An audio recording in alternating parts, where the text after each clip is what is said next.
شروع اللہ کا نام لے کر جو بڑا مہربان نہایت رحم والا ہے۔ السلام علیکم سامعین محترم، امید ہے آپ سب لوگ خیر و عافیت سے ہوں گے۔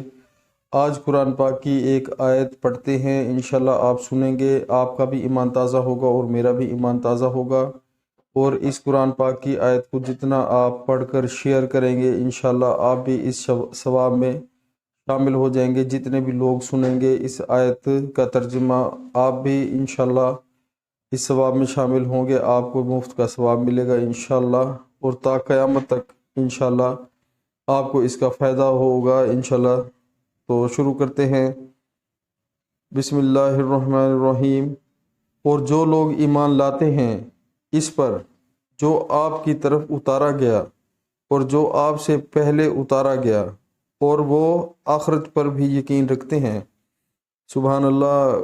اس آیت میں قرآن پاک میں اللہ تعالیٰ بتا رہے ہیں کہ جو ایمان لاتے ہیں کہ بھئی جو قرآن پاک اللہ تعالیٰ نے اتارا ہے اس پر ایمان لاتے ہیں، اور جو اس سے پہلے کتابیں اتاری گئی ہیں ان سب پر ایمان لاتے ہیں، اور آخرت کا بھی یقین رکھتے ہیں کہ آخرت آنے والی ہے، تو انہی کا ایمان پختہ ہے، اور وہی لوگ کامیاب ہیں دنیا میں بھی اور آخرت میں بھی۔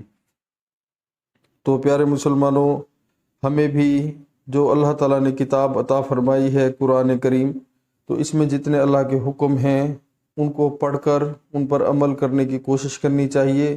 گناہ گار تو ہر بندہ ہے، میں بھی گناہ گار ہوں، ہم سب جو ہیں وہ گناہ گار ہیں، خطا کے پتلے ہیں، لیکن ہمیں ہر وقت استغفر اللہ کی تسبیح کرنی چاہیے اور اللہ سے بخشش مانگنی چاہیے۔ اللہ تعالیٰ غفور الرحیم ہے، اللہ تعالیٰ معاف کرنے والے ہیں۔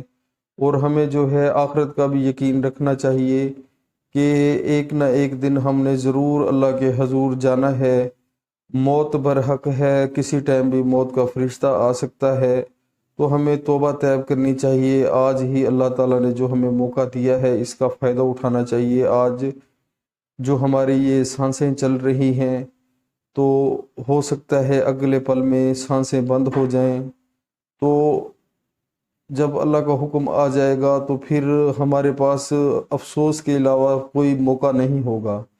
صرف ہم افسوس کر سکیں گے اس موقع پر کہ بھی کاش ہم اپنی جو زندگی ہے جس میں اللہ تعالیٰ نے ہمیں صحت دی تھی، تندرستی دی تھی، تو ہم جو ہے وہ اس سے فائدہ اٹھا لیتے، اللہ کے آگے جھکتے، قرآن پاک کو روز پڑھتے، غلط کاموں سے بچتے۔ تو پیارے مسلمانوں، اس چیز کے بارے میں غور کریں، انشاءاللہ اللہ تعالیٰ تمام مسلمانوں کی مدد فرمائے گا۔